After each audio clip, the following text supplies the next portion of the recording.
सत्ता के लिए हम अपने बिहार को कलंकित न करें, बिहारी लज्जित नहीं हो, मां भारती के संतान को गौरवान्वित करे। विरासत के साथ विकास। विद्या की महादेवी मां सरस्वती के आराधना के पावन पर्व बसंत पंचमी की हार्दिक शुभकामनाओं के साथ विधानसभा के अंदर माता की पूजा उपरांत आज 3 तारीख है, एनडीए सरकार बनने का और विभाग इसी 3 तारीख को हम लोग विभाग के अंदर पदभार ग्रहण किए थे। इस अवसर पर जो 3 विभाग है, तीनों विभाग की 1 वर्ष की उपलब्धि आप लोगों के पास रखेंगे, ताकि एनडीए सरकार बिहार के माननीय मुख्यमंत्री नीतीश कुमार जी के नेतृत्व में किस तरह से विकास की गति बढ़ रही है। हमारे हर विभाग का आप लोगों के माध्यम से बिहार की जनता का अधिकार है जानने का और लोगों को समझने का। आज कला संस्कृति एवं युवा विभाग का रिपोर्ट कार्ड हम लोग रखने जा रहे हैं। यह अवसर ज्ञान, कला, विरासत और संस्कृति में समाहित जीवन के राग और रंग का उत्सव है और हमने अपने विभाग के माध्यम से कला संस्कृति के संवर्धन, विरासत के संरक्षण हेतु अपने सांस्कृतिक विरासत को आने वाले पीढ़ी को अवगत कराने और वह गौरवान्वित हो, इसको लेकर के बसंत पंचमी महोत्सव हमने शुरू किया। और बसंत पंचमी महोत्सव का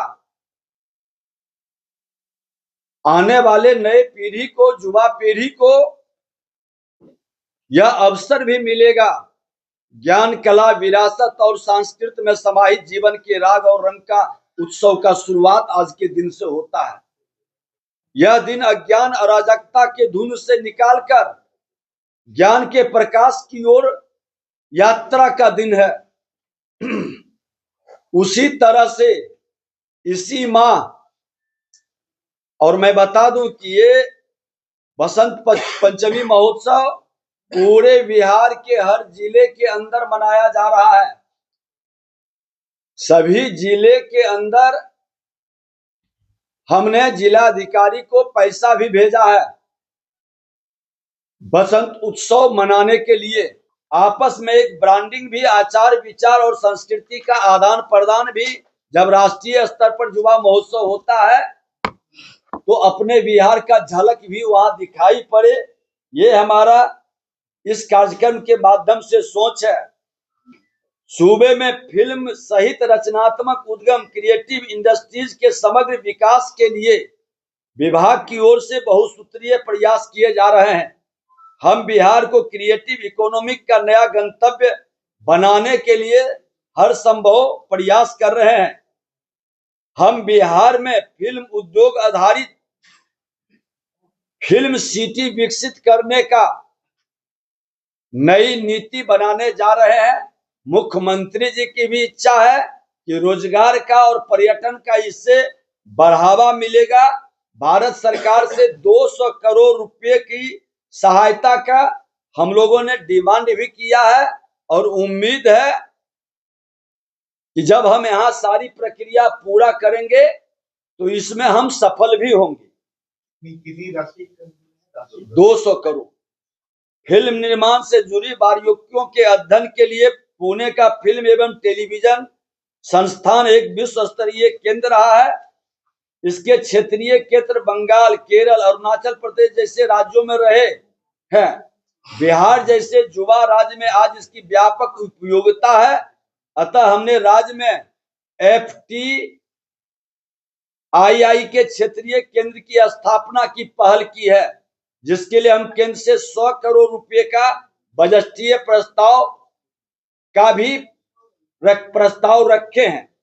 इसके साथ ही राज्य में नाट्य विद्या को संरक्षित करते हुए इससे जरूर जुड़ी पढ़ाई प्रशिक्षण हेतु राष्ट्रीय नाट्य विद्यालय के तर्ज पर बिहार नाट्य विद्यालय शुरू करने जा रहे हैं। इस नाट्य विद्यालय के गठन की प्रक्रिया कैबिनेट के अनुमोदन के बाद तत्काल शुरू हो जाएगा। इसके अलावे हम गुरु शिष्य परंपरा पर आधारित शास्त्रीय और लोक कलाओं को भी खास तौर पर लक्षित करेंगे। इन कलाओं के चयनित कला साधक गुरुओं और शिष्यों को एक निश्चित अवधि के लिए राज्य सरकार की ओर से मानदेय भी दिए जाने की योजना पर हम लोग काम कर रहे हैं। राज्य से बाहर 2 स्थानों पर बिहार महोत्सव कराए जाने की परिपाटी रही है। इस बार भी हम लोग करेंगे, उसकी घोषणा जल्द हम लोग करेंगे।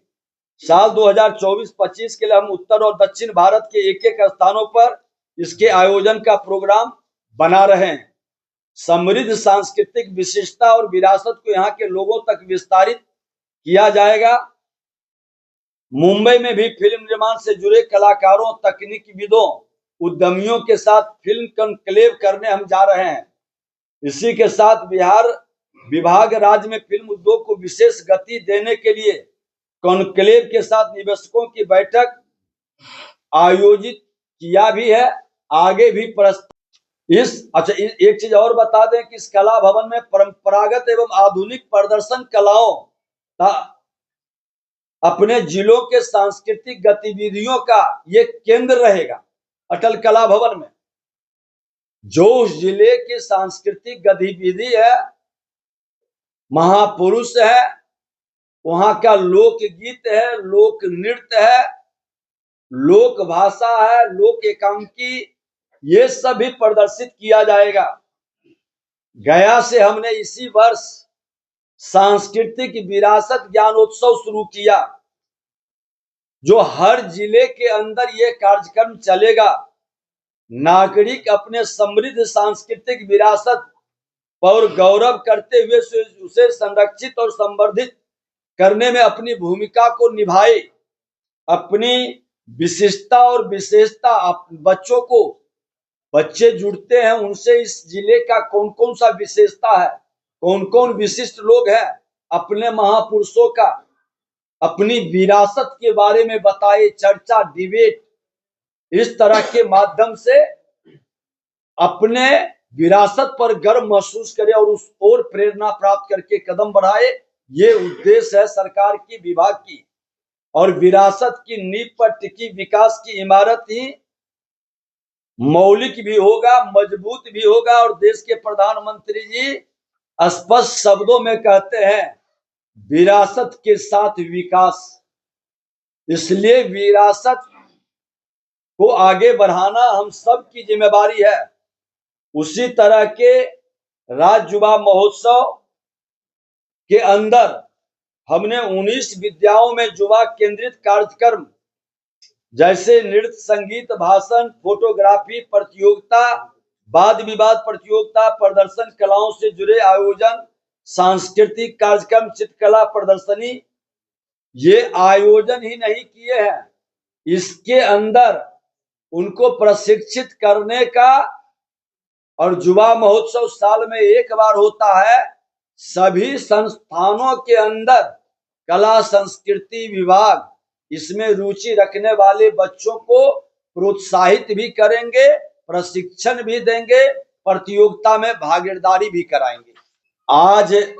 आज का कला संस्कृति विभाग का मैं खुल करके कहूंगा, लोकतंत्र की जननी की भूमि है। ये भी हमारी एक सांस्कृतिक विरासत का धरोहर है। और सांस्कृतिक विरासत का धरोहर पर हमने कहा कि ये शक्ति की भूमि मां जानकी की भूमि है, भक्ति की भूमि पटन देवी की भूमि है और मुक्ति की भूमि मंगला गौरी विष्णुपद का धाम है। शक्ति, भक्ति और मुक्ति का हम महिलाओं का क्या, युवाओं का, किसानों का, आज मकर संक्रांति जैसा महोत्सव में किसानों का सम्मान है। अलग अलग महोत्सव मनाने का उद्देश्य भी मेरा यही है कि हर समाज, हर वर्ग के लोगों का हम सम्मान करें, कथनी करनी एक करें, अपने बिहार कैसे गौरवान्वित हो इस पर हमारा फोकस हो। सत्ता के लिए हम अपने बिहार को कलंकित न करें। हमारा सकारात्मक सोच और विचार हर बिहारी को गौरवान्वित करे। बिहारी लज्जित नहीं हो। कला संस्कृति विभाग वो सारे कदम उठाएंगे जो विकारों से मुक्त होकर बंधनों से बाहर निकाल के हर बिहारी मां भारती के संतान को गौरवान्वित करे। ये संकल्प को साकार करेंगे। देश के प्रधानमंत्री नरेंद्र मोदी जी और बिहार के मुख्यमंत्री नीतीश कुमार जी के नेतृत्व में।